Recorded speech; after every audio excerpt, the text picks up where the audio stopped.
This is the Troll Patrol. Live. With Justin. Freakin. Welcome to the Troll Patrol. Live. What the fuck day is it? I don't even know anymore. It's Tuesday. It's a freaking Tuesday. Back after a couple day absence.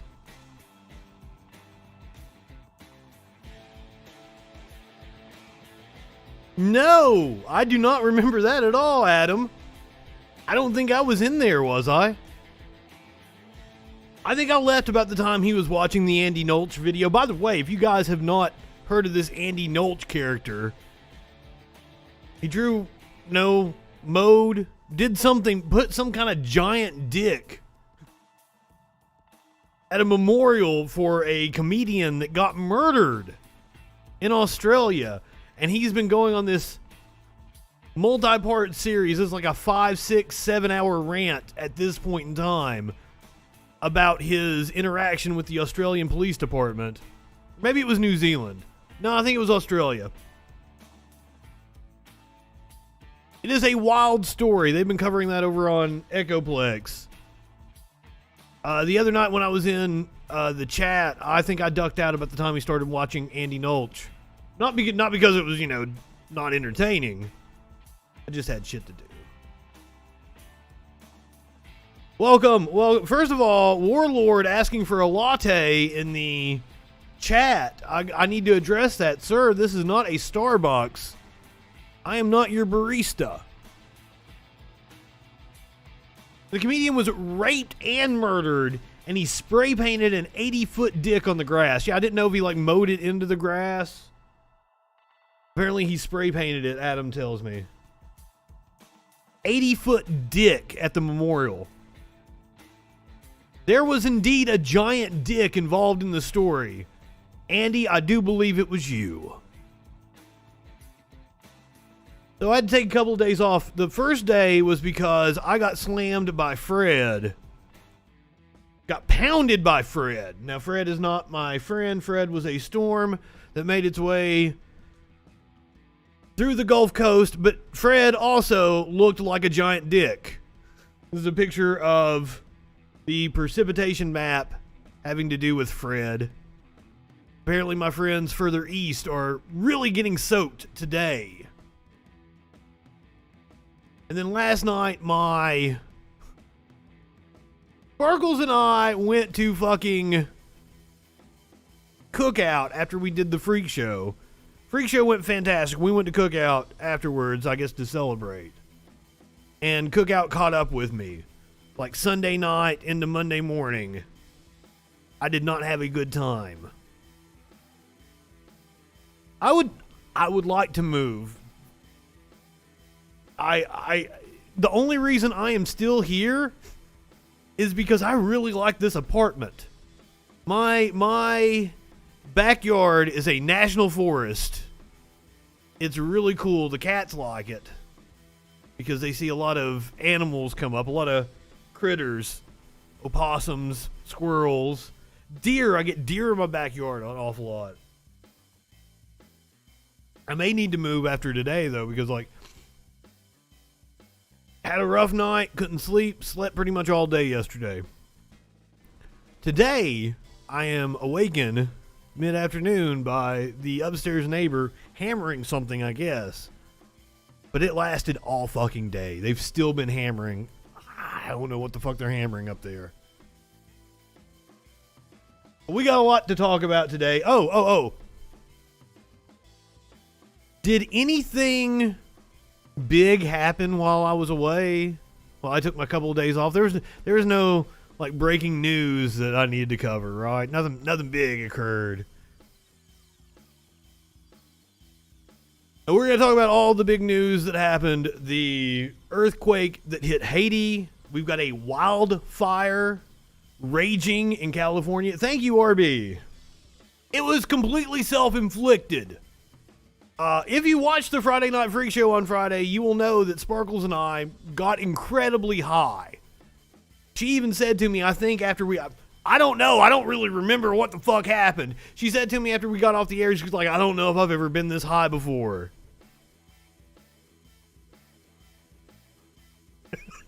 So that's why we ended up going to Cookout. We spent $12 at Cookout. Now, if you've ever been to a Cookout, we got up to the window and it said $12, and she's like, that can't be right because we bought so much fucking food. I'm like, no, it's right. It's a Cookout. That's how much all the shit we bought cost. It'd be $30 anywhere else. 12 at Cookout. We're going to talk about the earthquake that hit Haiti. The Colorado River getting ready to run dry. A woman was killed by a toddler with a gun. This is the most American story you're ever going to come across. And I believe it happened in Florida because, of course, it did. A woman was killed with a toddler by a gun while she was on a Zoom call.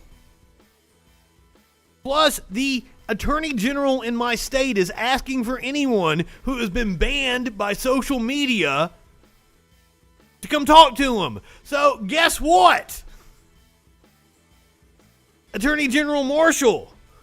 Boy, do I have a story to tell you. Let's talk about my bans from Facebook, from Twitter.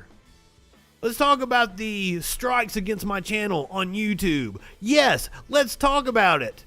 Attorney General Marshall, I don't think it's going to go the way you want it to. But I cannot wait to talk about that story. But first, the insane clusterfuck going on. The big story over the weekend. The failure of the U.S. government in every possible way. We are seeing a drastic surge in COVID cases. 8,000. You thought I was talking about something else, didn't you? I'm going to get to it. 8,400 Hillsborough students now quarantined or isolated due to COVID cases or exposure. This is one fucking school district in Florida. One district. The number of Hillsborough County students quarantined for COVID-19 or isolated for exposure to the virus has grown to over 8,000. That's just the students. This is one day after nearly 400 students tested positive for the virus. This was updated just 2 hours ago. This is very current. According to the district's Tuesday update, 8,400 students and 307 staff members are now quarantined or isolated. The district is now tracking 1,485 student and staff cases dating back to August 2nd, of which 399 student cases and 88 staff cases were reported yesterday.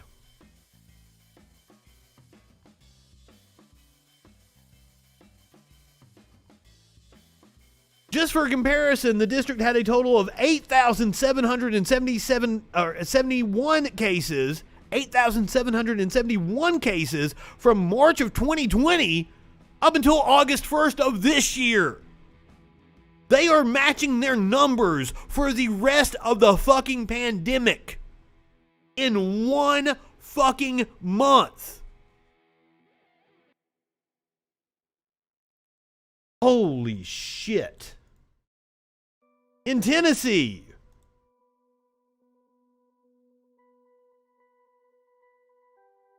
number of Tennessee children with COVID-19 last 14 days has grown to 11,276. Just 2 days after reporting over 9,000 Tennessee school-aged children have tested positive for COVID-19, the last 14 days, the total has grown to 11,276 infections. I have alluded to it. I have said it multiple times on this show that it was my fear, but I've come to the absolute conclusion.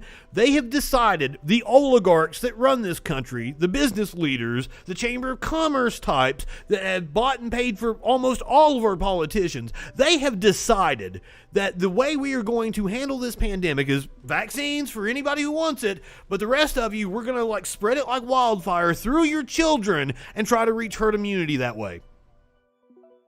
They have done the numbers and said, we do not care the fatalities that is going to occur from this method. We're going to let it spread through the schools, and that's you plebes are going to deal with it. You didn't get your vaccine? Oh, well, that's on you, because I do not see our government taking any action to curb this. Matter of fact, multiple state governors, including in Tennessee, Governor Bill Lee, fighting districts that want to mandate masks. So just today, hundreds of healthcare workers signed a letter strongly opposing Governor Lee's Executive Order 84. Hundreds of healthcare professionals have a strong message for Tennessee Governor Bill Lee. His latest executive order threatens the public health of Tennessee communities. More than 720 doctors, nurses, providers, and healthcare professionals in Tennessee signed a letter stating they strongly oppose Governor Lee's Executive Order 84. The governor announced Monday that the order gives parents the ability to opt their child out of mask mandates enacted by school or health boards. Now, as multiple people pointed out on Twitter, there are politicians like Ted Cruz who are incredibly anti-mask but are sending their kids to a private school where masks are required, but they don't seem to have a problem with that. As trained healthcare providers, we strongly oppose Governor Lee's executive order. Scientific evidence demonstrates that masks can decrease the spread of COVID-19. Scientific evidence demonstrates that children can be infected with COVID-19 and that children can spread the infection to adults. When community members, both adults and children, wear masks in the context of group settings, this action has potential to decrease community spread of COVID-19. Children currently comprise 2.4% of all hospitalized COVID-19 patients, and these numbers are rising at an alarming rate that is outpacing the capacity of pediatric hospitals to provide care, requiring hospitals to divert critically ill children to out-of-state hospitals to find an available bed.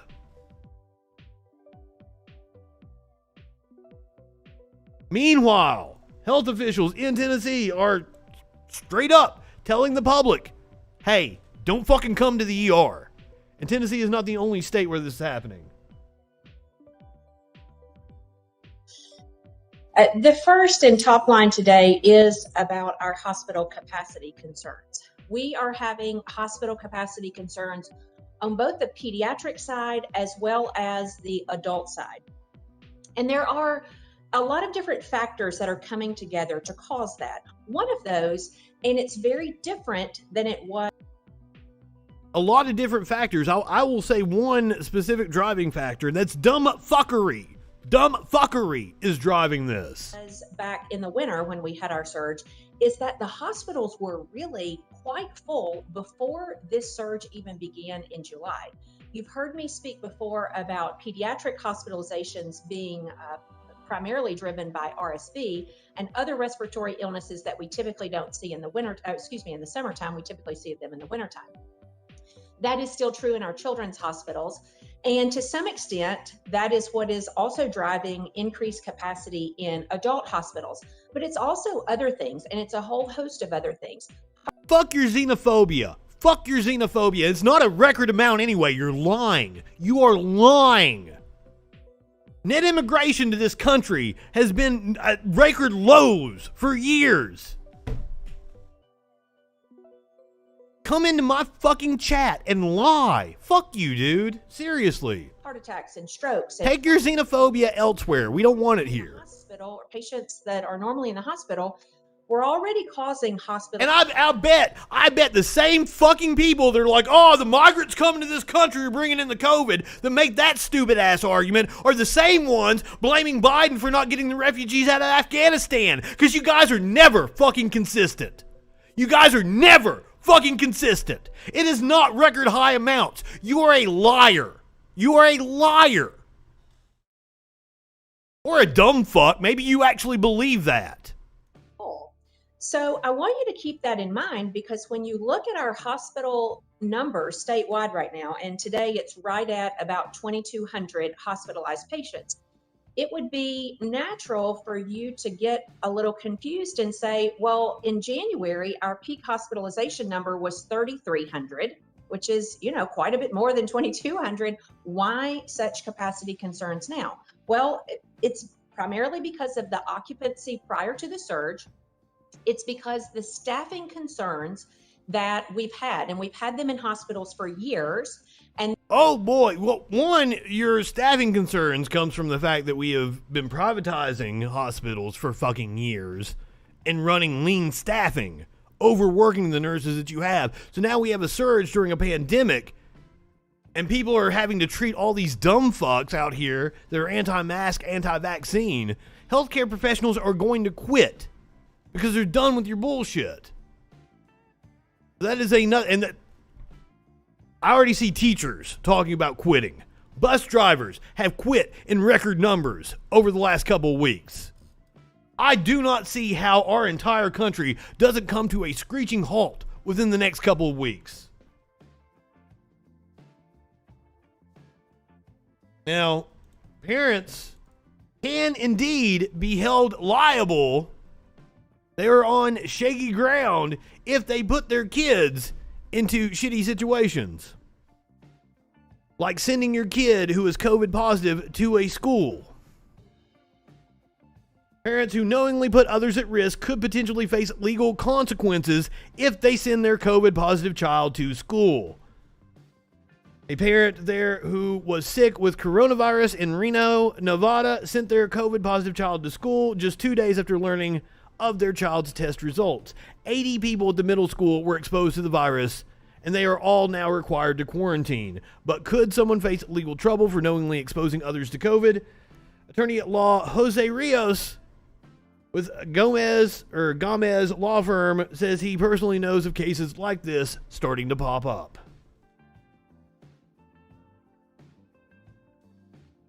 Meanwhile, people are eating their fucking words through feeding tubes and ventilators. Catholic cardinal who criticized vaccine, hospitalized with COVID, breathing on a ventilator. Cardinal Raymond Burke, an outspoken conservative within the Roman Catholic Church and skeptic of COVID vaccines, has been admitted to the hospital with the coronavirus and is on a ventilator.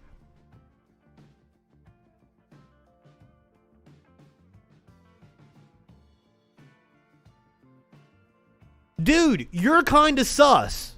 You're kinda sus. But hey, we're going to address the whole migrant surge here in a second. We're going to talk about that. Because we're going to debunk that bullshit, because that's what we do on this show. I am so goddamn tired of idiotic right-wing talking points.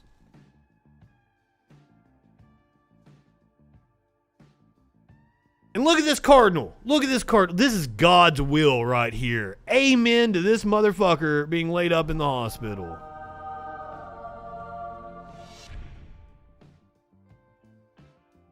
Oh, yeah. We're talking about fucking Biden's messaging. Vice President Harris went straight to, was it Brazil or was it Guatemala she went to? I don't even remember which country. Straight up said, don't come here. In an effort to appease you stupid fucks. In an effort to appease right-wing media. Okay, maybe it might have been Guatemala.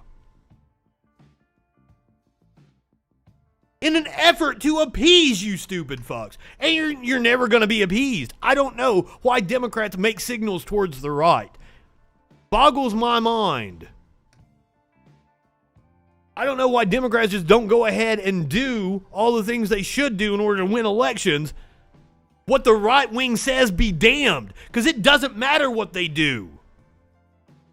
Biden is carrying out Trump's plan for withdrawal in Afghanistan, and he's still getting blamed for it. But we're going to talk about that here in a little bit.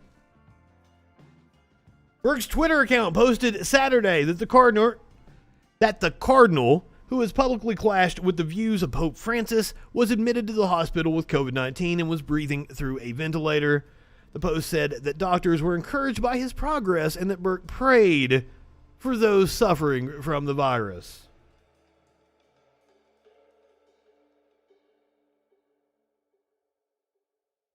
Meanwhile, in Texas, this is gonna be fun. First, The Texas Supreme Court sided with Governor Greg Abbott on Sunday in a ruling that temporarily blocked mask mandates recently issued in San Antonio and Dallas. Though local officials said they will continue to enforce at least a portion of the mask mandates. The Texas High Court granted stay orders on Sunday, but previously scheduled hearings on local mask mandates in lower courts in Bexar and Dallas counties will proceed as scheduled. Meanwhile, as the state is fighting to enforce these executive orders, the governor that signed the executive orders has tested positive for COVID-19. Governor Greg Abbott, who spoke Monday night at a GOP event in Collin County, later tweeting photos of him addressing a maskless crowd less than 3 hours before his diagnosis was announced. He tweeted pictures of a meeting with guitarist Jimmy Vaughn.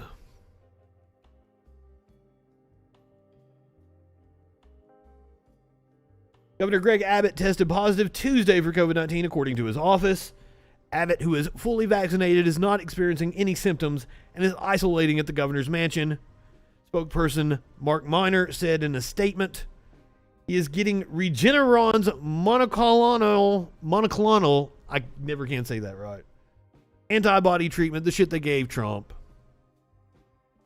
Oh, it's not going to hurt him. I wish. I don't remember why he's in the wheelchair. Maybe he's got some underlying health issues. So it could be a worrisome case. But I mean, you don't tug on Superman's cape. You don't spit into the wind. You don't tempt fate, motherfuckers. Public health officials have noted that while breakthrough cases like Abbott's are occurring, vaccines are still proven to be effective at reducing the severity of the virus. Meanwhile, in Texas, they are requesting mortuary trailers for all the dead that are piling up. Meanwhile, Texas has requested 5 mobile morgues from the federal government in anticipation of a climbing death toll from the current surge in COVID cases. NBC News senior national politics reporter Jonathan Allen joins us now with the latest. John, thanks for being with us. You know, I'm kind of getting whiplash here. I mean, how does this latest move in Texas square with the governor's ban on vaccination and mask mandates? I think one results from the other. The governor's basically told Texans not to protect themselves with masks and vaccines, or at least suggested that it's all right with them if they. That's what I'm saying. They had to have made this conscious decision. If it kills you, it kills you. Oh well, we're not going to protect you. Not the government's responsibility. Don't do that, and has created a message that creates permission to not protect themselves, and as a result, you're seeing Texas state health officials and the federal government coordinating to put these refrigerated trailers in place. Basically, Texas is saying it anticipates that it won't have enough cold storage to keep all the dead bodies. And I need to really pause here for our viewers to really understand. There was an image that we just played. And remember, they're seeing the numbers and they are anticipating this. But doing the exact opposite to prevent it with their public policy.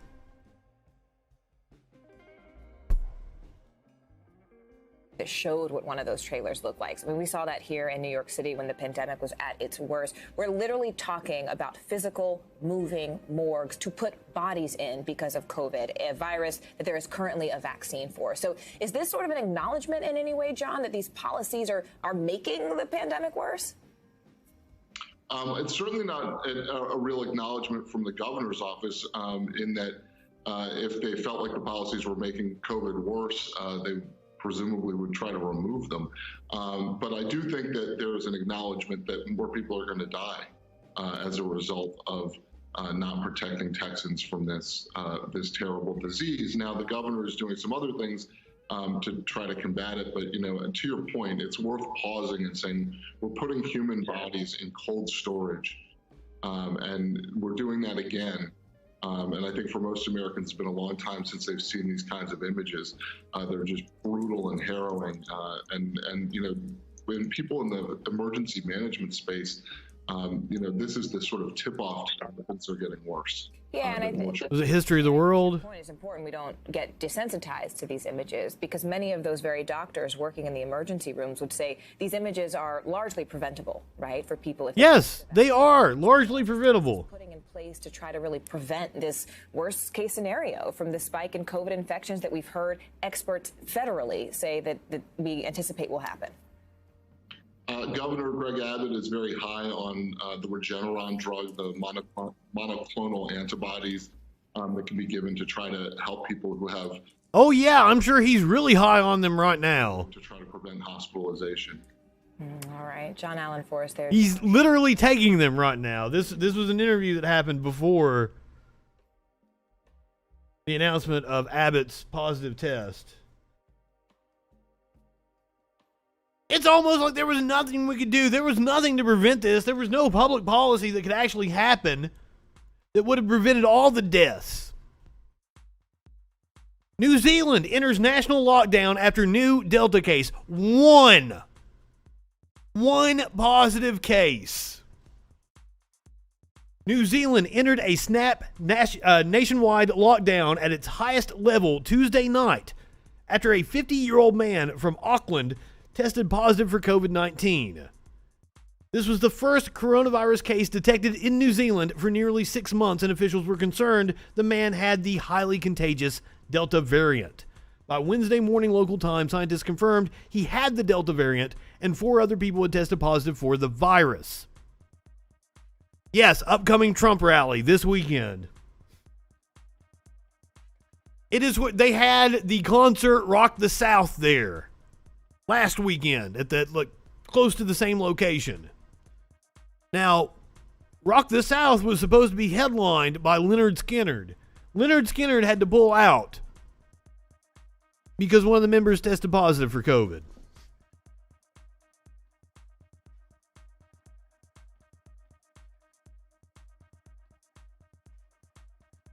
But now I would like to contrast the steps we have taken here in the U.S. with the steps, just having fucking Trump rallies. Now, New Zealand has had public gatherings in the last 6 months. New Zealand's had plenty of concerts. New Zealand's businesses haven't had to worry about shutdowns because of outbreaks and not being taken care of by the government. New Zealand did this right.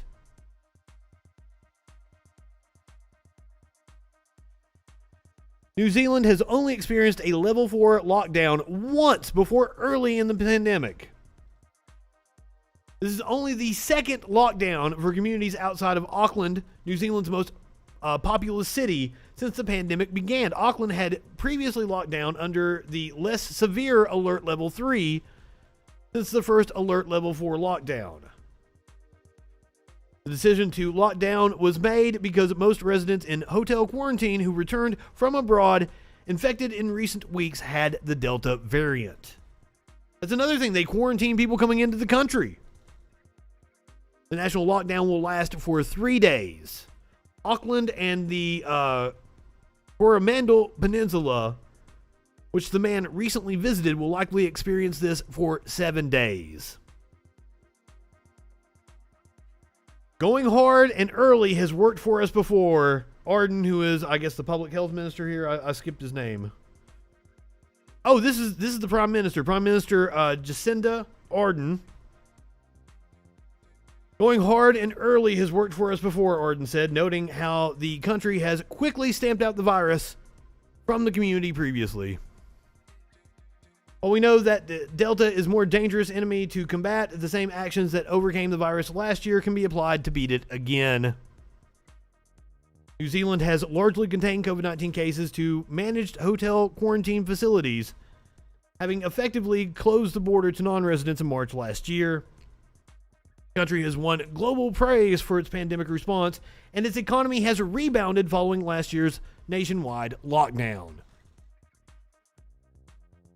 Since the pandemic began, New Zealand has recorded 2,926 COVID-19 cases in a country of 5 million, and 26 people have died. Only 26 people died. in New Zealand. We're probably close to 1 million. We say it's like 600 and something thousand now. We're probably close to 1 million. The director of the National Institutes of Health was on with Chris Wallace on Fox over the weekend. Coronavirus cases fueled by the Delta variant continue to surge, primarily among the unvaccinated, as the FDA authorizes booster shots for some people, and more employers are requiring vaccination as a condition for returning to work. Joining us now to discuss the latest guidance, the director of the National Institutes of Health, Dr. Francis Collins. Dr. Collins, let's start with the latest figures on this fourth wave of the coronavirus. I want to put the stats up on the screen. The latest average of new cases up 700% since January. Or I'm sorry, since July. 700% from the beginning of July. Assuming current trends of the spread of the virus and assuming the current level of vaccinations, how high could this wave get before it crests? How many new cases could we be seeing a day? Well, Chris, we can't really predict that. All we can say is that this is going very steeply upward with no signs of having peaked out. So I will be surprised if we don't cross 200,000 cases a day in the next couple of weeks. And that's heartbreaking, considering we never thought we would be back in that space again. That was January, February. How did you not see it coming? How did you not? I saw it coming. I've been talking about it for weeks. You had to have seen it coming. You're the director of the National Institutes of Health. You had to have seen it coming. That shouldn't be August. But here we are with Delta variant, which is so contagious, and this heartbreaking situation where 90 million people are still unvaccinated who are sitting ducks for this virus. And that's the mess we're in. We're in a world of hurt, and it's a critical juncture to try to do everything we can to turn that around. We are also seeing a sharp rise in the number of pediatric cases, both welcome, Cricks, kids and vaccinated kids who are getting COVID from this new Delta variant. How bad could that spike in pediatric cases get? That's very worrisome. I think traditionally people kind of considered, well, you know, kids aren't going to get that sick with this. More than 400 children have died of COVID-19. I hate kids. Fuck kids. Like, no, not literally. Don't fuck kids. That'd be bad. But like, why do I care more about kids than like the parents that are out here? They're fighting against the things that will keep their kids safe. It's boggling my mind. And right now we have almost 2,000 kids in the hospital, many of them in ICUs, some of them under the age of 4. So anybody who tries to tell you, well, don't worry about the kids, the virus won't really bother them, that's not the evidence. And especially with Delta being so contagious, kids are very seriously at risk. And it's up to all of us to do everything we can to protect them, as well as we're trying to protect everybody else at the same time. You talk about protecting them. 7 states across the country have bans in place, bans against... and it's those very states which are quarantining thousands of children already. And Florida Governor Ron DeSantis is leading the charge. Here he was this week, sir. If you're coming after the rights of parents in Florida, I'm standing in your way. I'm not going to let you get away with it. How strong is the case that children in school should wear masks as a mitigation against Delta? Chris, it's very strong. Go to the CDC website. You'll see more than a dozen publications showing that evidence. And already you But Tucker Carlson said it's child abuse. Without mask requirements, outbreaks... Ben Shapiro said it's child abuse. ...home for virtual learning, which is what we were trying to avoid.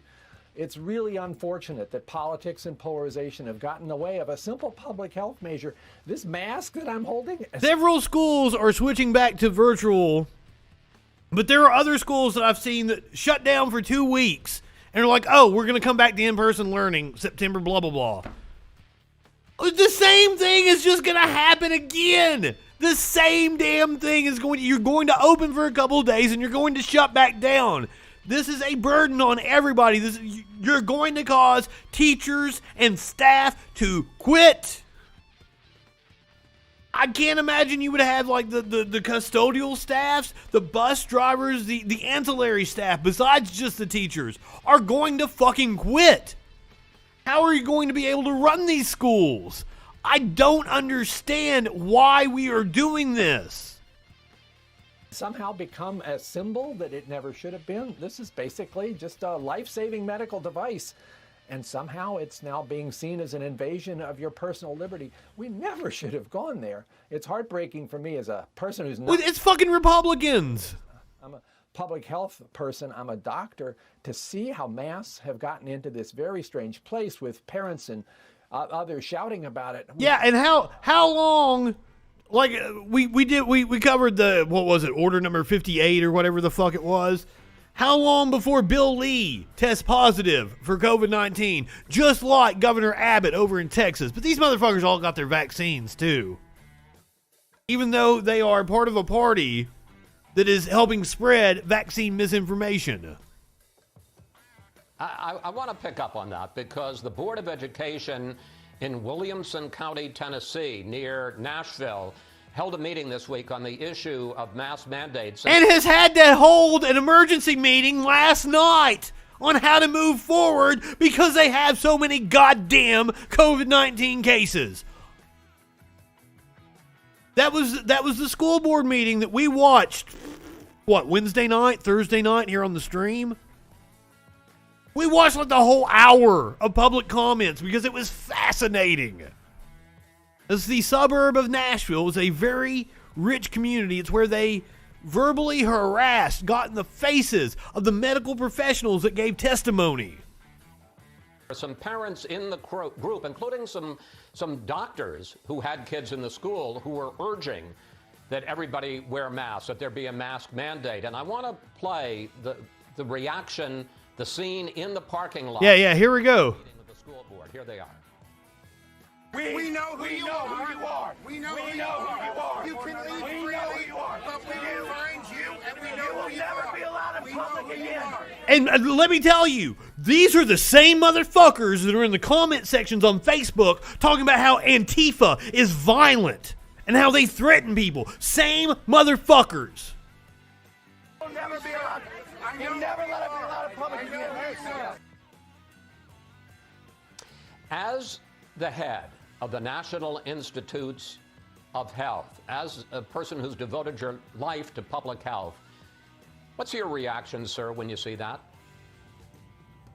Well, it's devastating that we in this country, the most advanced technological society on the planet, has somehow slipped into a space where the evidence and the basis for making... We're a failed state. We're a fucking failed state.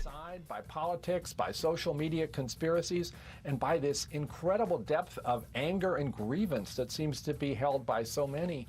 Our future as a nation has got to revolve around coming away from that kind of approach to everything, or I don't see how we're going to solve all of our society's problems, which are looming. And I'm sure it's the same people that say, like, oh, millennials are entitled. They just whine and complain about everything. No, that was entitlement. Front of us.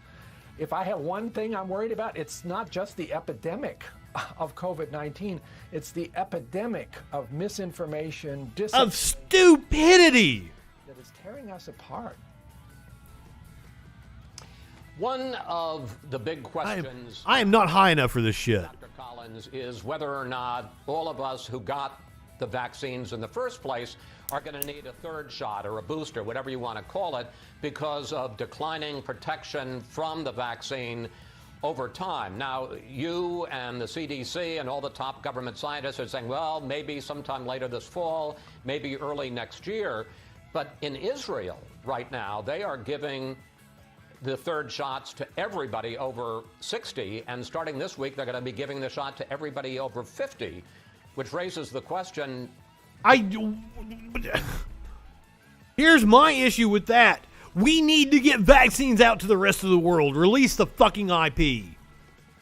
Release the intellectual property that lets us get vaccines into the arms of poor people before you start putting them into the arms of fucking entitled assholes in Israel and the U.S. We need to get the vaccine out to other countries before we start talking about third doses here.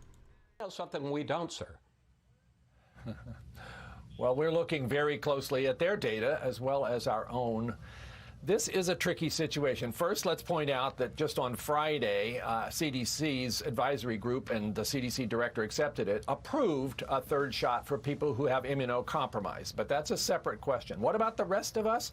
Again, we are looking at this data almost daily, yet there is a... Now, I believe since he gave this interview, start to wane in its effect. It is either said, like, they're getting ready to announce or have already announced that they're going to recommend a third shot after 8 months. We may need boosters, maybe beginning first with healthcare providers as well as people in nursing homes and then gradually moving forward. We have not made that decision yet because right now the data we have from the U.S. says people who are vaccinated are fully protected, even against Delta. When you're talking about severe disease, you're not going to end up in the hospital if you had that vaccination. And of course, the big message... Probably not going to end up in the hospital. For the people who aren't vaccinated, this is the moment to absolutely get off the fence and take care of this. Now, it's not that I'm correcting the expert. It's more of like, I understand rhetoric, and I understand what the right-wingers are going to run with. And you can't make a blanket statement like that. Like, oh, if you get the vaccine, you're not going to end up in the hospital. Because then they're going to accuse you of lying and be like, oh, we can't listen to anything you say. Now, it's a very low possibility that you'll end up in the hospital. Duck for this virus. It's looking for you. But you must know that there are people who did get vaccinated who are seeing, and there have been some studies, as you say, it doesn't indicate people are going to get certainly be hospitalized or die, but that the protection from the vaccine is waning. And as you know, some people have gone and gotten a third booster on their own in this country, either lied about it or whatever. And you know, if you're looking at what's going on, and that's one of the things is we saw an uptick in the numbers of vaccination. And unfortunately, I feel like it's people getting third shots. It's people lying and getting third shots because just anecdotally, I've seen multiple of my friends go and get third shots. So while the uptick in vaccination seems like a good thing, it's probably not the people that actually need to get vaccinated. Pretty safe and careful country, why shouldn't you say, well, if they're doing it, I'll do it? Well, in fact, that is the question we're asking closely. Remember, Israel had Delta hit them sooner than it did us. So in a certain way, the timetable we're looking at is stepped back a bit because of the spread of this virus. That's part of it.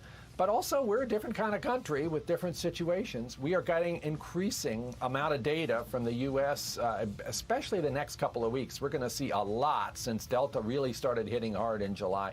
And then we'll make a decision. And I don't think it's right for people to jump the gun until we really have the evidence. We're back to where we were a minute ago, Chris. We're a nation that's supposed to make decisions based on evidence. Let's try to apply that here, too. Since when? Finally, Governor DeSantis blames Here we go. President Trump for spreading COVID by letting so many people with COVID into the country illegally. Hey, Wallace said President Trump. Did you guys catch that? COVID by letting so many people... Hold on. Finally, Governor DeSantis blames President Trump for spreading COVID by letting so many... I blame President Trump. ...into the country illegally. Here was Governor DeSantis on that. Whatever variants are around the world, they're coming across that southern border. And so he's not shutting... No, they're not. By the way, I can show you the map. They're not. ...in our country. You talk about dealing with the science, dealing with facts. I'm going to ask you about that. In parts of Texas, the positivity rate for COVID among some of the illegal migrants coming across the border is over 10%. How responsible are they for spreading, for this wave of COVID that is sweeping the country right now? Not. Well, it's certainly a cause of concern. They have very significant masking requirements there, but it is certainly possible. But, let nobody try to say that's why the U.S. is in trouble. The rate of infection in Mexico is actually lower than it is right now in places like Texas and Louisiana and Florida.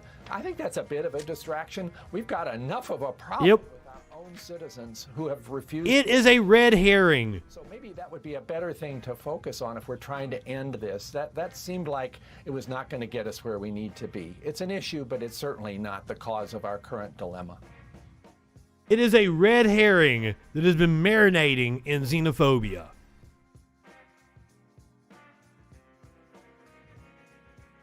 All right, now to the other story that proves that the United States is a failed empire.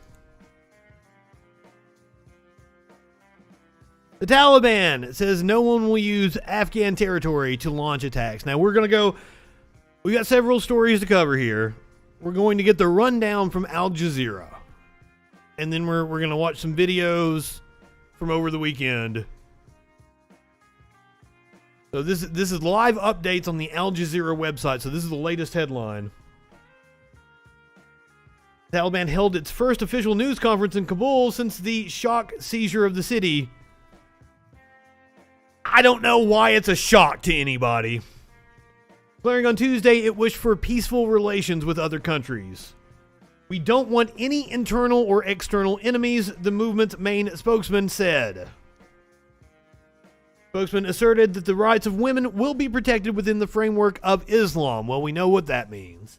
The group previously declared an amnesty across Afghanistan and urged women to join its government, trying to calm nerves across a tense capital city that only the day before saw chaos as thousands mobbed the city's international airport in a desperate attempt to flee. The watchdog describes a litany of U.S. failures in Afghanistan mission. The United States struggled to develop and implement a coherent strategy. Boy, howdy! That's the understatement of a century. Struggled to develop and implement a coherent strategy in Afghanistan, and the overall picture there is bleak. The Special Inspector General for Afghanistan Reconstruction said in a report released Tuesday. John Sopko, the Special Inspector General, wrote that any gains in life expectancy, the mortality of children under 5, GDP per capita, and literacy rates during the years-long U.S. mission were not commensurate with the U.S. investment or sustainable after a U.S. drawdown. I.e., worthless.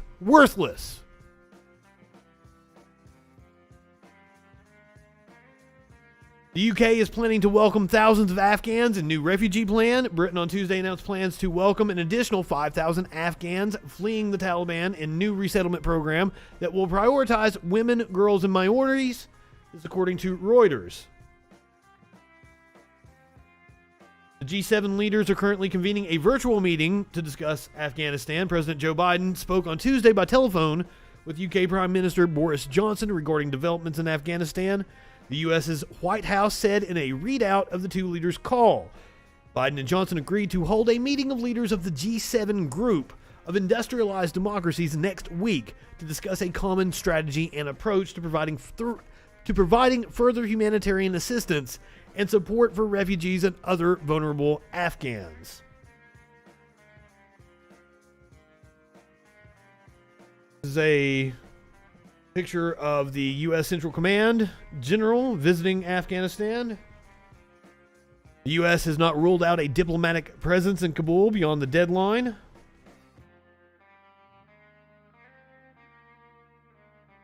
U.S. lawmakers to probe events in Afghanistan. Members of the U.S. Congress, including many of President Joe Biden's fellow Democrats, said they were increasingly frustrated with the events in Afghanistan, and they vowed to investigate what went wrong.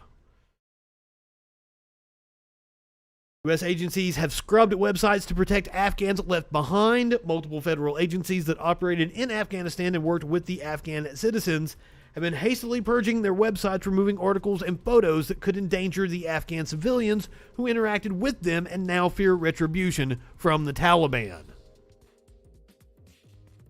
Human remains were found in the landing gear of the military flight. That was the video that went viral over the weekend, where people were clinging on to a plane leaving the Kabul airport. This is the video. Jesus Christ.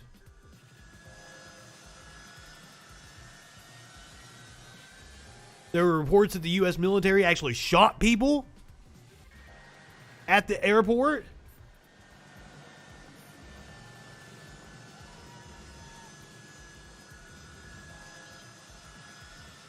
Fucking wow.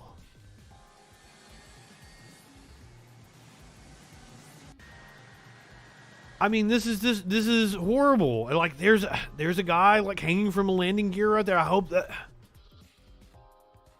Oh shit! The U.S. Air Force said that it was investigating the circumstances surrounding human remains that were found in the wheel well, one of its C-17s that flew out of Kabul amid the chaos of the Taliban taking over the city.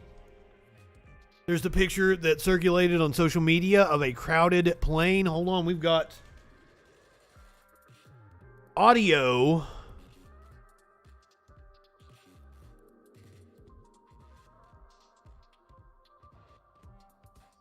I saw this after the...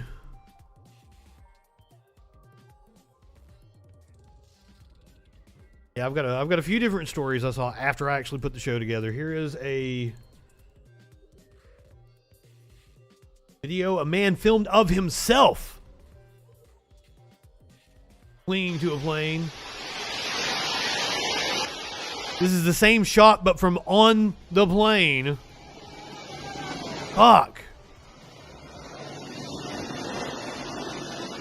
As it's taxiing down the runway.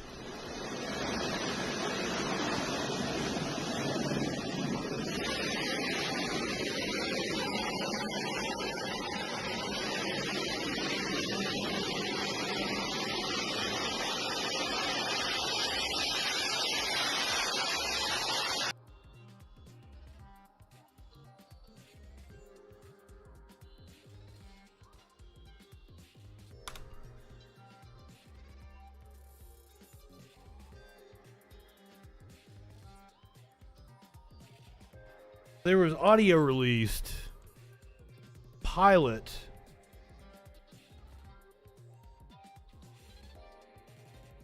And what he had to say. Let me see if I can find this.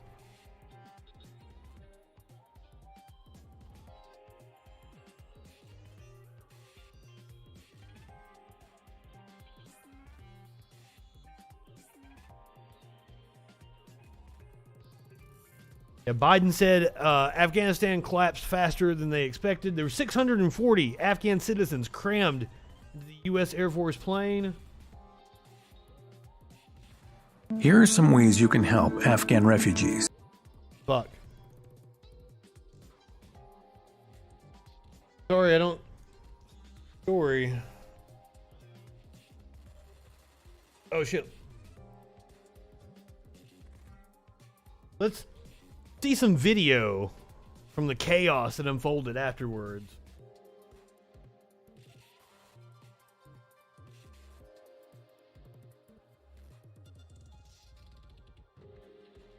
This was posted on August 8th.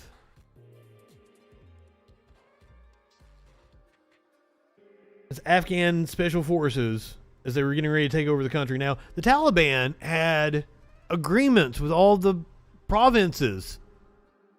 Just as soon as the U.S. left, the province fell because the Taliban had bribed them.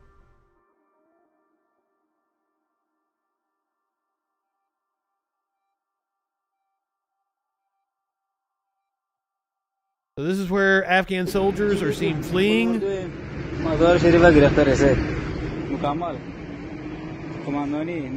didn't even put up a fight. And Biden blamed them for it in his speech, but I mean...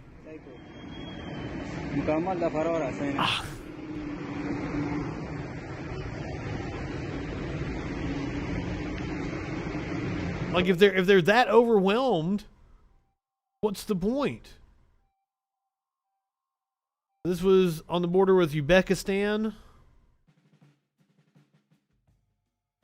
So this is actual footage of the Taliban as they were taking over the city.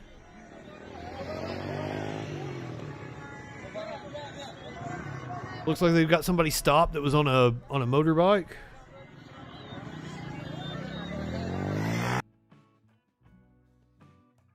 The bridge to Uzbekistan. This is the video that stunned me. This is the Taliban inside a general in the Afghan. First of all, this is the home of a general inside the Afghan army. Why the fuck does a general in the Afghan army's home look like this? And I think that's another indictment of the U.S. money laundering scheme from Afghanistan. But this is the Taliban inside his home.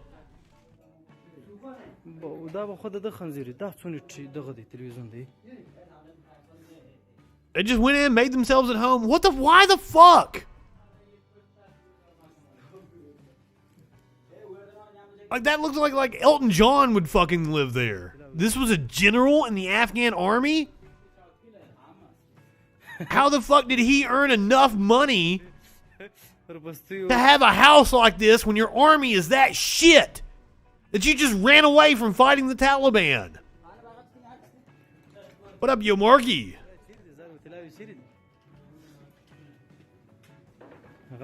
What were they paying this general to do exactly?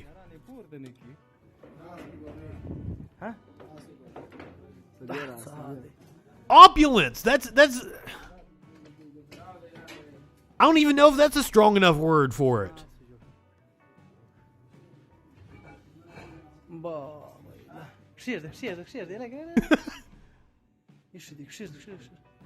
Like, no wonder fundamentalist fucking factions like this form. When you've got a general that's on the take from the U.S. government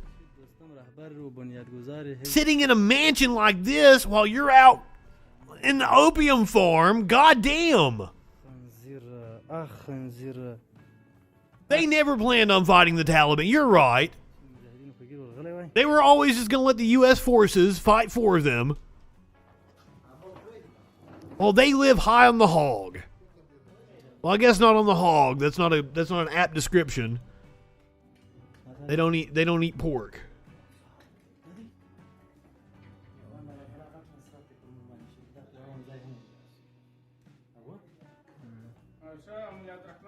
Just like that rug alone is more than I pay in rent.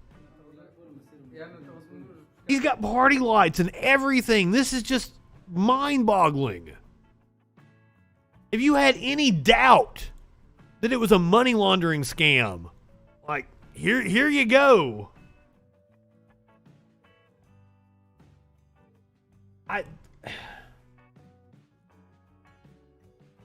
That just blew me away. Here they are at the presidential palace. Damn, it looks like the president wasn't living as lavish as the fucking general was. Shit. This is the Taliban taking control of the presidential palace. I think it was a Saturday, probably early Sunday for them. The president fled the country. The puppet president that we installed, one of them.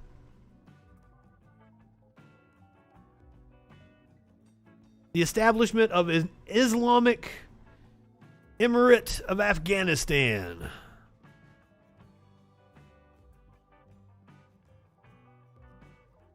There was a run on banks, but hey. The McDonald's in Kabul is going to stay open until the last American leaves. I saw that, so don't worry about that.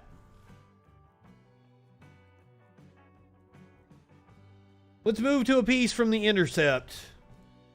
Find out who exactly won in the war in Afghanistan.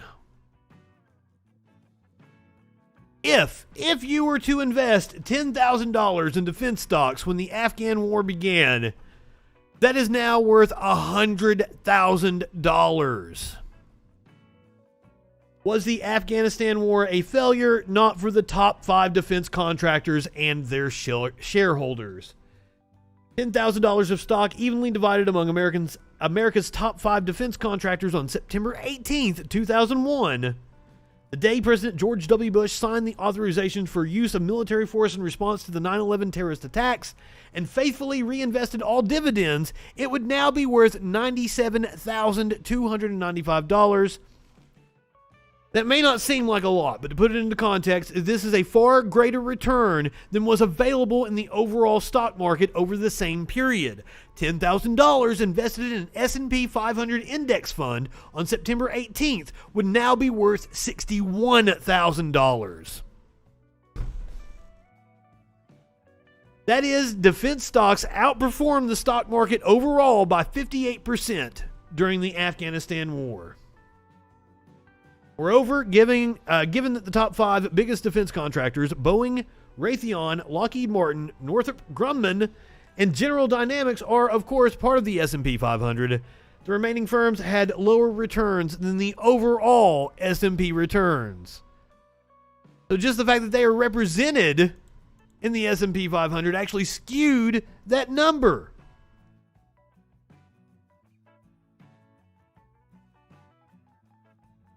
I forgot to put this over here, but let's look at another illustration of exactly who won in Afghanistan. This is a great visual here for you.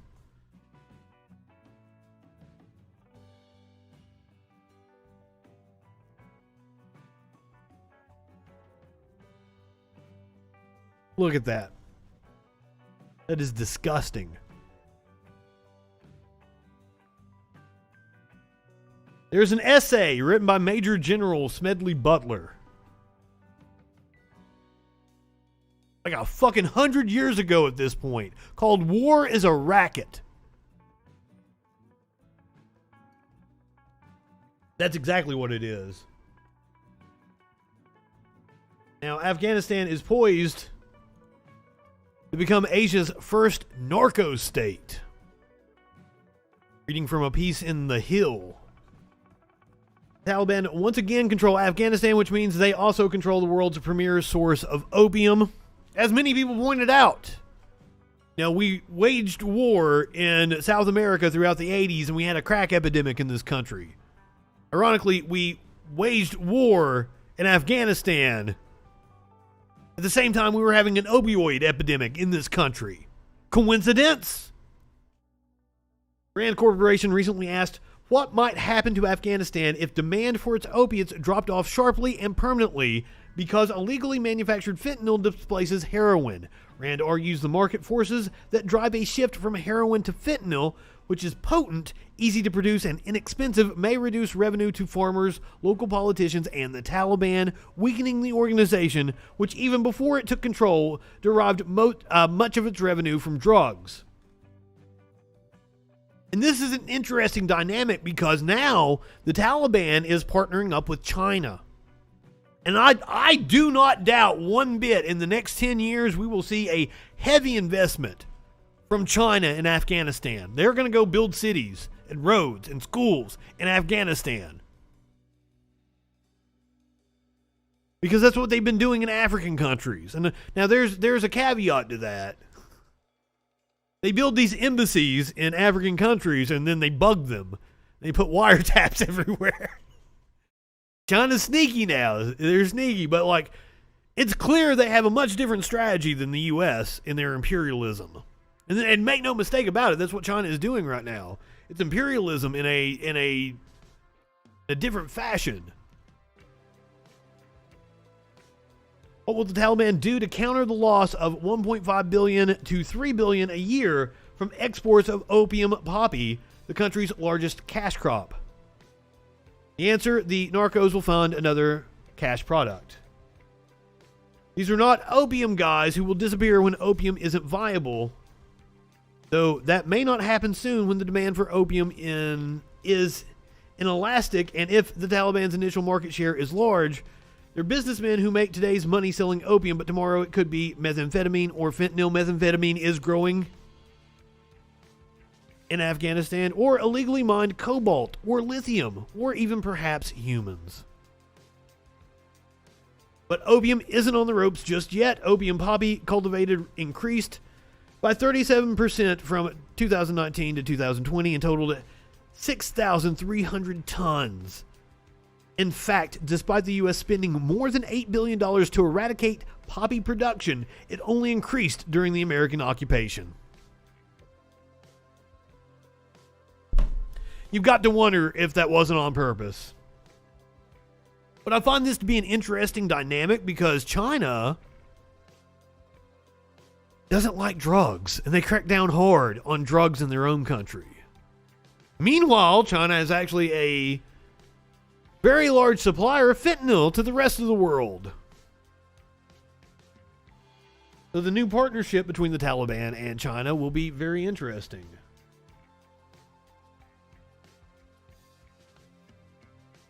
Now let me go ahead and address Joe Biden.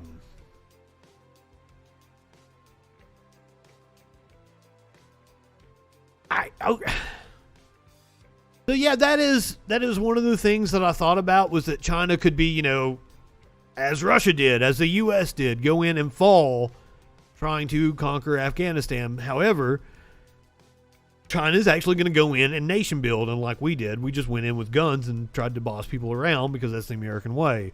China's actually going to go and build shit and build partnerships. I think it's going to work a lot better. I don't know. It's going to be interesting next 10 years. But now don't ever forget that Afghanistan was just a proxy war. This is a battlefield between the Saudis and the Iranians, and the Iranians are aligned with the Russians, who also had a hand in Afghanistan. U.S. is fighting a proxy war with Russia and Afghanistan. Iran and Saudi Arabia are fighting a proxy war. Israel's got its nose in it. It's a whole circle jerk of fucking imperialism. And the poor people of Afghanistan suffer. But now to the criticism that the right has leveled against Joe Biden. Go fuck yourselves. Seriously. You're going to tell me that the group that was created, funded, and trained by the Reagan administration in Afghanistan to undermine Russia, the war that was started by George W. Bush when I was a senior in high school, and the withdrawal plan that was negotiated by Trump's administration with the Taliban is somehow Joe Biden's fault. And goddamn has the media in this country just jizzed itself all over talking about U.S. hegemony. It is amazing to me. And it's not like the pictures and the video of the plane leaving Kabul. It's not like they aren't sensational. I know why they were shared everywhere. But how dare our fucking corporate media come out and take the stance that it has? For once, Joe Biden did the right fucking thing. I am going to give him props where props are due. It was always an untenable proposition for a president to pull out of Afghanistan because this was inevitably going to happen. What we saw happen was inevitable. It would have happened 10 years ago. It would have happened 10 years from now. So thank you, Joe Biden, for actually doing it and taking the black eye in the media and all the fucking guff they're going to give you. Obama didn't have those kind of balls.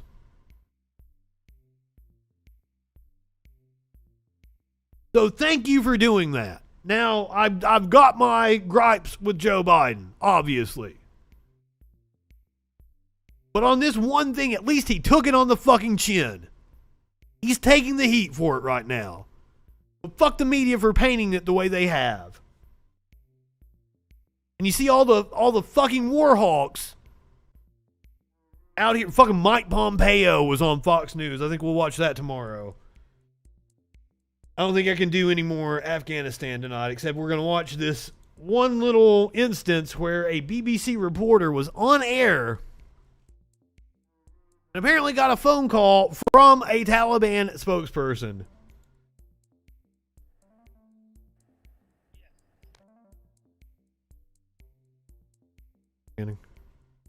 I got some sound. Okay, we've just got you on the phone, so we're just going to see if we can put you on speaker. Can our viewers hear that? Can you speak, sir? Can you just introduce yourself? Yes, I'm Mohammad Suhail Shaheen, member of the negotiation team of the Islamic Emirate of Afghanistan and spokesman of the Is that fine? Can our viewers hear that? So that's pretty wild. Yalda Hakim, who was born in Afghanistan, appeared startled but calmly dealt with the surprise interview just hours after the Islamic group stormed Kabul. She said, okay, we have got the Taliban spokesperson. Fucking autoplay. Shal Shaheen on the line. Mr. Shaheen, can you hear me? He did not rule out that public executions and the amputation of hands and feet could be used. Oh, goddamn. No winners here. No winners. Nobody to root for. Yes, the Taliban is brutal. That's why it sucks that the Reagan administration armed and trained them, funded them, to make sure they were in a position to run the country because, you know, it might have fell to the communists. Literally, that's what it's about. Fucking shit. Because that's... These things don't occur in a vacuum. Hundreds of years of history. Thousands of years of history.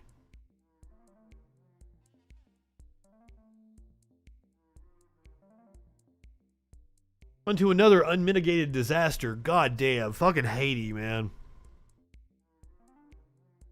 A 7.2 magnitude earthquake. Now, I'm not sure.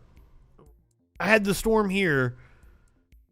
There's a reason why I wasn't on Sunday. I don't know if this had something to do with the storm that passed by. Hey, it was Tropical Storm Fred. Like if it was a tsunami that caused an earthquake. I don't know anything about geological events. Or it was just a fault line that its time was ready to pop. But this is like the second fucking earthquake that Haiti has had. Severe earthquake in like the last 10 years.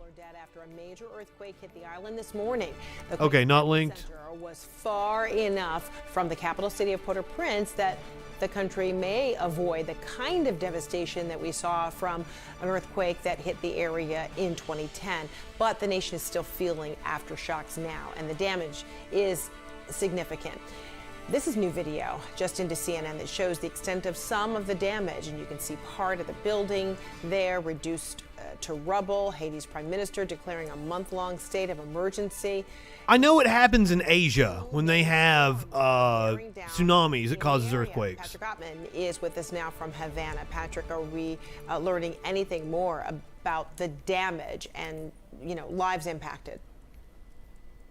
Absolutely. It'll probably take hours, if not days, to really get a better idea of the scope, the magnitude of this disaster. Earthquakes cause tsunamis. Okay, maybe I had it wrong. Have been hit by the earthquake are simply not. My apologies. From the capital of Port-au-Prince, that'll make getting aid to those areas very, very difficult. The prime minister, the new prime minister of Haiti, we should add, has said that he will be traveling there as soon as he can. He will be bringing aid with him. He'll be trying to get to some of the... Oh, God, I forgot. They're still fucking... Oh, my God. ...on the ground already in Haiti that will be... I forgot about that whole mess with their government. Shit. More aid is expected to be necessary as they go forward. You know, the images really just tell the story, though. You see the enormous buildings completely pancaked that have fallen to the ground with people inside, people still being pulled from the rubble, many people being treated in the open air because it's just not safe to put them back inside buildings. And look, I know people that were still going to Haiti to help clean up from the earthquake in 2010. So, and then of course you have a tropical storm Grace, that is expected to impact Haiti in the coming days, and that will just make an even more complicated situation. Even holy fuck, as always seems to be the case, Haiti just has too much to deal with than its government, that its people can handle. So the government has asked for help. They expected. Yeah, I heard the thing about the tsunamis, and I just had it backwards. I was stoned in listening to it, I assume. This is the location of where that 7.2 magnitude quake was. Here is the city of Port-au-Prince. You can see it was just off to the west. A lot of comparisons being made to that quake that happened in 2010. This one being a little bit stronger, but a little bit farther away from that very populated city.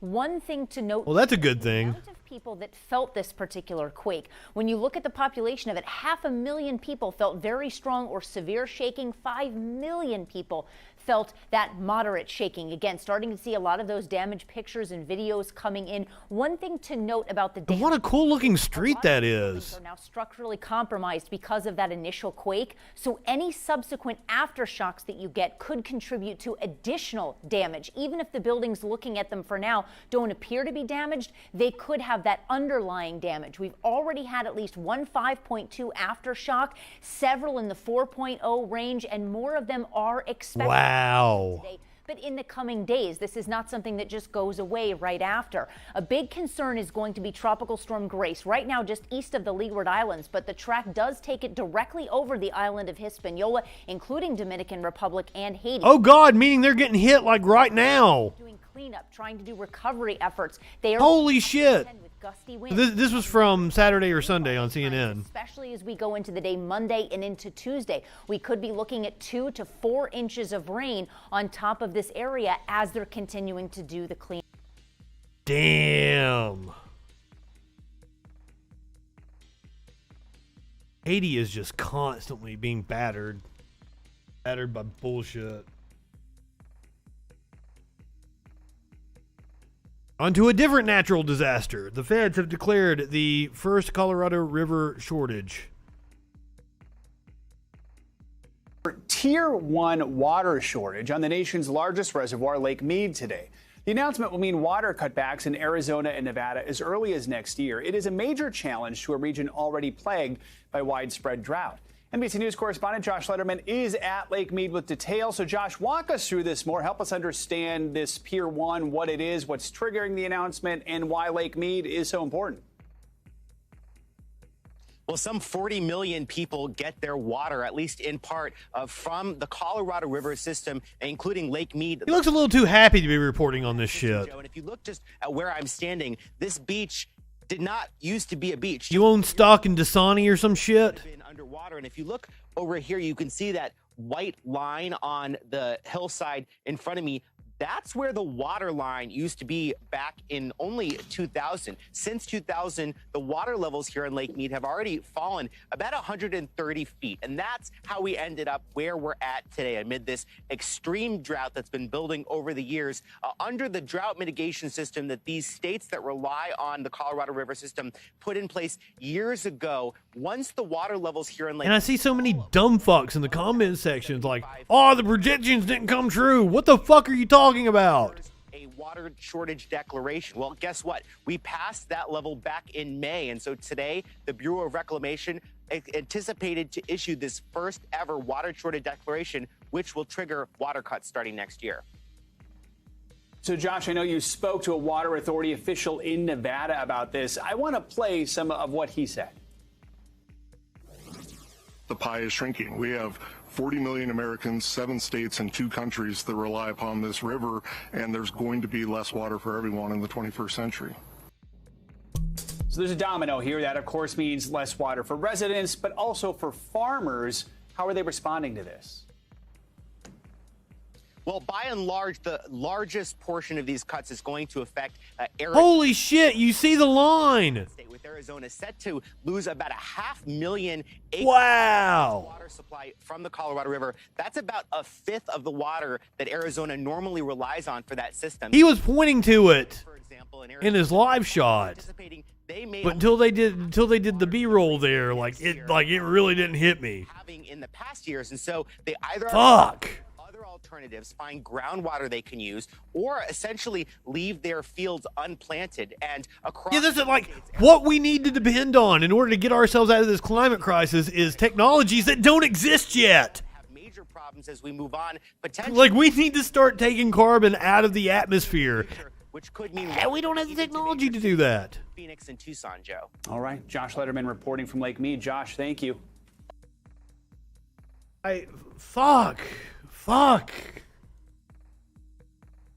And if I remember correctly, there's a mountain that drains into that river, and that mountain doesn't have the ice cap that it normally has. So it's not getting the snow melt that it usually does. Fucking shit. And the drought that he mentioned is just, once again exacerbating the wildfires that we're seeing in California. Oh, let me unblock my ads.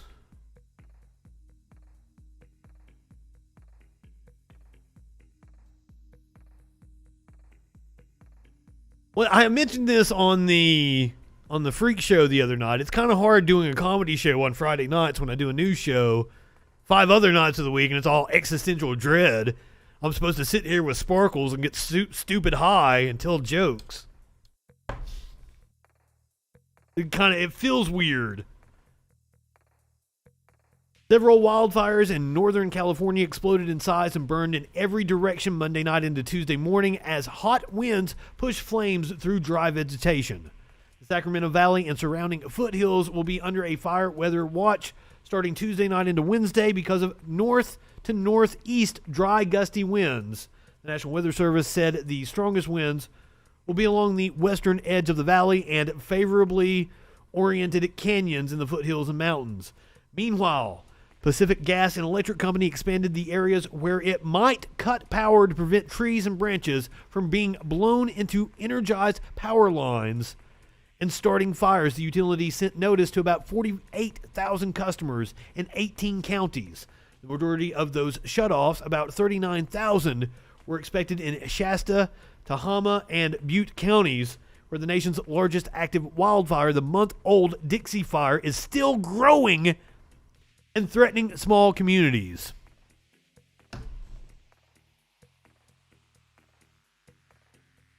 Yeah, I'm not saying jokes aren't good for everybody else. It's weird for me to make them.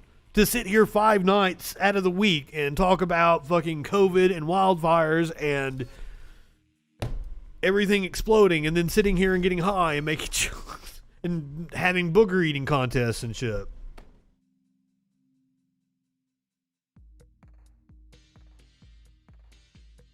Holy fuck.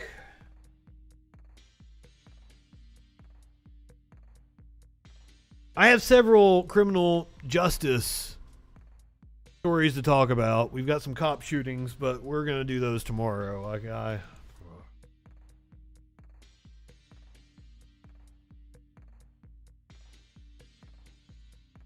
Fucking Sparkles is full of the gallows humor. Well, okay. So it was a booger contest. We're not going to do... Loser's going to eat the boogers, but we're not going to do that until we actually get a lot of viewers.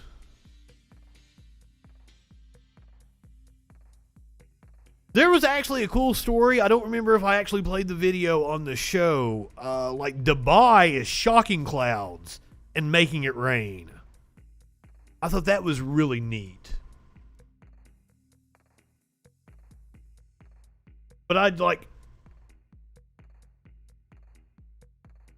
this whole thing is really worrying me. Climate change thing. But hey, I'm not going to be around for the worst of it. Your kids are, and your grandkids. Speaking of kids, we have a toddler. I laughed about it, but this is no laughing matter. A toddler killed a woman who was on a Zoom call. So we have the 911 call now.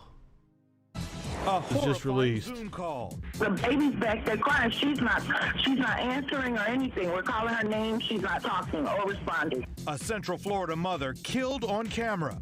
Tonight, Fox 35 hears from the horrified witnesses. Masks at schools, going head-to-head with the governor, and now the president. Babies are fucking ruthless, and apparently they're stone cold killers. What Central Florida can expect from Fred and Grace. Apple user. Oh, by the way, Fred and Grace sounds like a 90s fucking sitcom on NBC. By the way, Grace isn't the only one out there. There's going to be another storm right behind it. This is the start of hurricane season. It officially started over the weekend. There it is, time to protect your devices. The latest threat that's targeting your data. Fox 35 News starts right now. She has the camera on and her baby's crying on the back. We heard a loud kaboom, and then she leaned back, and we just saw blood from her face. We're all on Zoom, and it just happened on Zoom.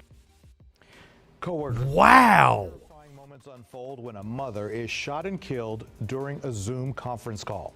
Police say her toddler got a hold of a gun and accidentally shot her in the head. We're finally hearing the 911 calls tonight. Good evening. I'm David Bowden. And I'm Andrea Jackson, Fox 35. Well, first of all, hire that fucking kid for the cops because that was an excellent shot, and the cops are horrid shots. I shouldn't make jokes. Oh, this is a horrendous story. Matt Trezza has more from Altamont Springs. 21-year-old Shamaya Lynn dead after Altamont Springs police say her toddler was handling a loaded gun and shot her in the head. Now police releasing 911 calls from Wednesday when her horrified colleagues saw it all happen on a Zoom call. She just fell back, and her nose was bleeding. Her baby, I don't know if something hit. She hit the desk. I don't know. But all I heard, we heard a loud kaboom, and then she leaned back, and we just saw blood from her face. Trying desperately from across the internet to ask if Lynn was all right. The baby's back there crying. She's not answering or anything. We're calling her name. She's not talking or responding. And she never would.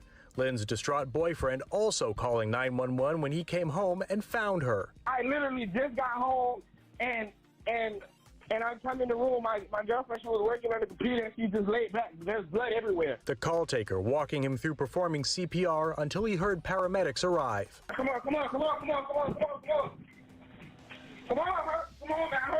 Hurry, please. I don't know what happened. I just wanted to help. I just came through the door. But it was too late. Altamont Springs police say many things could have prevented this tragedy, including a gun lock that they can give you for free. It actually goes through either the barrel or the upper slot of your handgun. Yes. It makes it impossible to actually... Or we could just not have guns around kids. The investigation is ongoing, and they're working with the state attorney's office on any possible charges. In Altamont Springs, Matt Trezza, Fox 35 News. Well, it's fucking Florida. They might actually charge the kid with murder. You never know. Might get to court, and the toddler's fucking defense is going to be it was standing its ground. Because Florida's fucked up.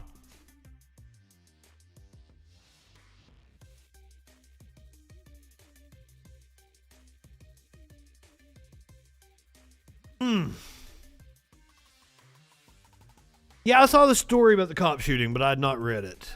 That's why I said we got several cop shootings that we're probably going to talk about tomorrow. I don't have the stomach for it tonight. Talk about big tech censorship.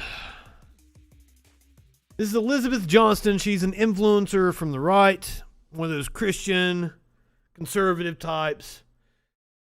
Don't you just love the double standard from big tech companies? Facebook has suddenly, without valid reason, decided to demonetize me.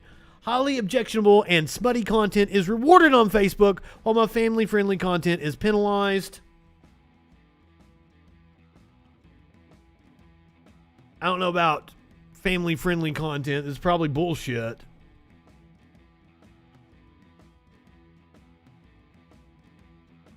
But it was like a Pink News article she's comparing it to.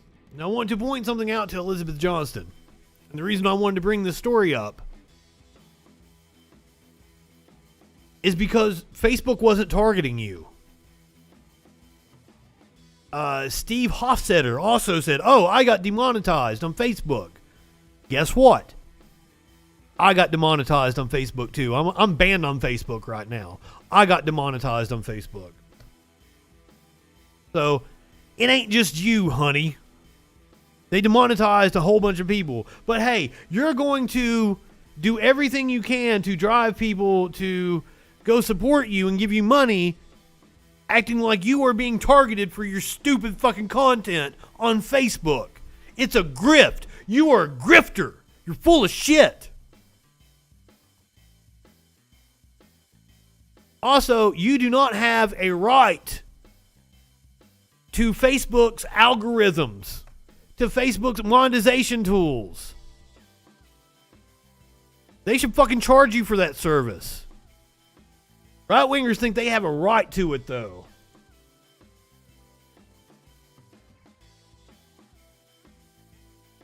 Now, here in Alabama, the Attorney General Steve Marshall wants to hear from people blocked by social media, which I think is kind of interesting. Do you really want to hear from people blocked by social media?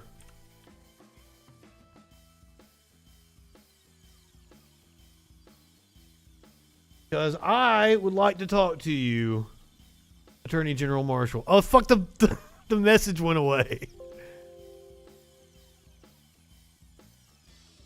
The message telling me my account is suspended on Twitter just went away. I was going to take a screenshot of it and prove.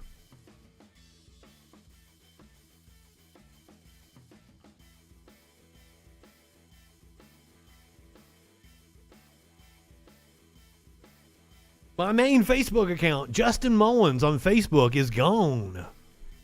They banned me. Permabanned on Facebook. Permabanned on Twitter. My account is suspended. It is not permitted to follow users. I've been suspended for many a year now. Alabama Attorney General Steve Marshall has launched an initiative aimed at what he calls the growing menace of censorship by social media giants such as Facebook, Twitter, and YouTube, echoing former President Donald Trump's complaints about alleged bias. See, that's the thing. He isn't going to want to hear from me, is he? He wants to hear from conservatives that have been silenced. Marshall has teamed up with Louisiana AG Jeff Landry to gather complaints from social media users about suspensions, content blocking, and other restrictions they have encountered. Big tech is not the ministry of truth, Marshall said in a press release. It should concern us all when platforms that hold such tremendous power and influence over information wield that power in contradiction of, and with undisguised disdain for, the foundational American principles of free speech and freedom of the press. It's the same message Trump has declared in his long-standing battles with Twitter and Facebook. In 2019, Trump's White House set up its own complaint tool for people to report what they considered incidents of tech bias. Marshall said social media companies are trying to silence voices they don't like, and said he wants to determine if they are breaking state or federal laws. Guess what, son? It's not about silencing voices they don't like. It is about silencing voices that don't appeal to their advertisers. Advertisers! It's capitalism, you stupid fuck. You're upset about capitalism. Facebook is tired of having to take down content that doesn't comply with their advertisers' wants, and therefore they're just going to go ahead and demonetize people that don't comply. Like me, like Elizabeth Johnston, like Donald fucking Trump. It is corporate sanitation, you stupid fuck. And what he is doing is the actual violation of the First Amendment. He is trying to come after a private company using the full weight of the government.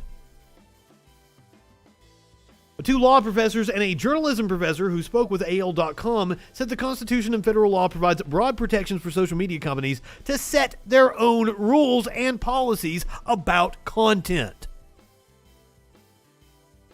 Brian Fair, a professor at the University of Alabama School of Law, said the First Amendment guarantees that social media companies don't need the government stamp of approval for their rules and decisions about their content.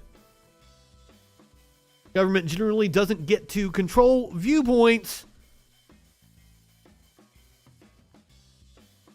Hey, DK, you don't know what that means. You don't know what that means.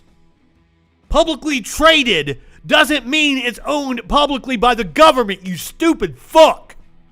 It is a private company.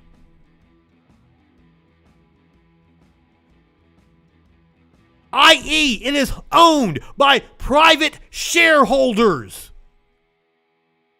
It is traded publicly. That means two different things. You're a fucking idiot, dude. You don't know what these words mean. And you come in here, try to voice your opinion about stupid shit you don't know about.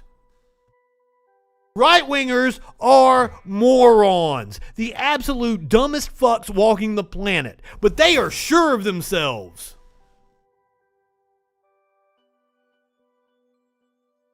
Holy fuck. Attorneys Generals Marshall and Landry may believe that big tech is engaged in censorship and that it's a menace, but there's nothing that they can do to those companies. Those companies are private actors. Private actors. Publicly traded means something fucking different. Right-wingers literally are the dumbest fucking people I've ever encountered.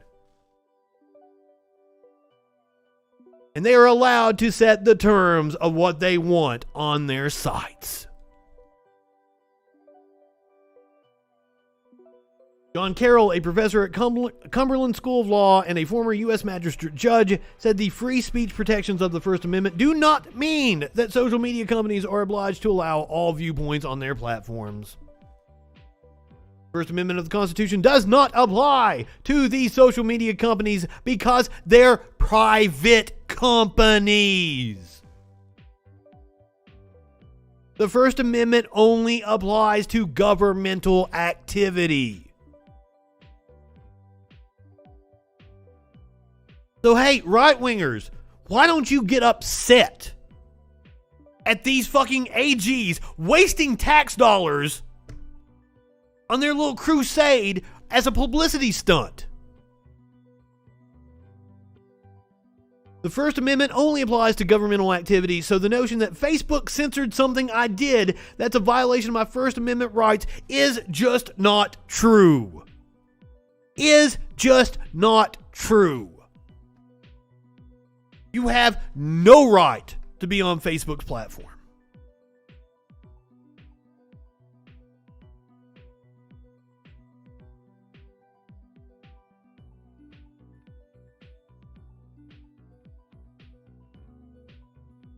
Let's calm down, shall we?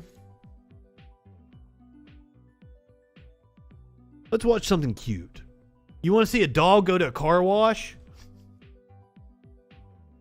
I do. Look at the puppy.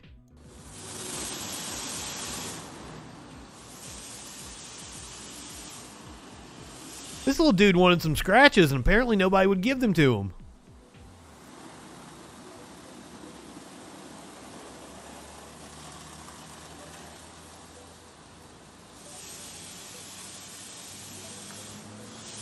Damn, he's having a good time. He's making fun of you, dumb fuck.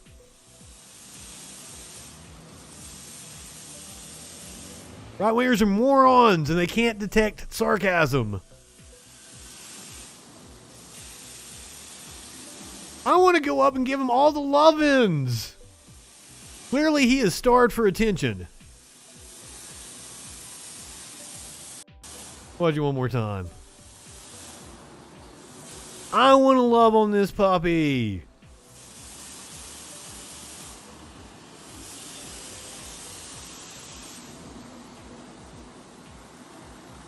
I'm kind of amazed he enjoys it. Like, I've seen a lot of dogs that are scared of shit like that. You hear that loud noise and you'd be like fucking running.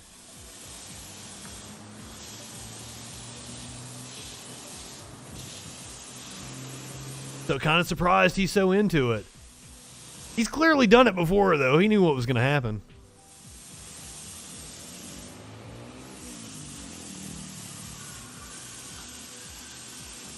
He probably lives close to the car wash. Again, he doesn't have a collar on, though.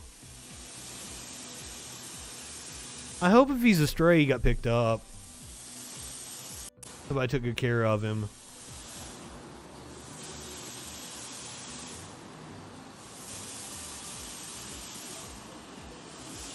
Is it really a coyote? I've seen a lot of people fucking pick up coyotes that they thought were dogs.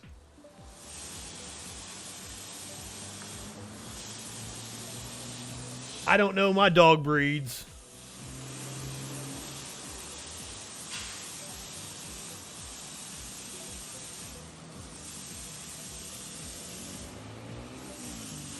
So if it was a coyote, it wouldn't surprise me. Hell, I thought fucking earthquakes caused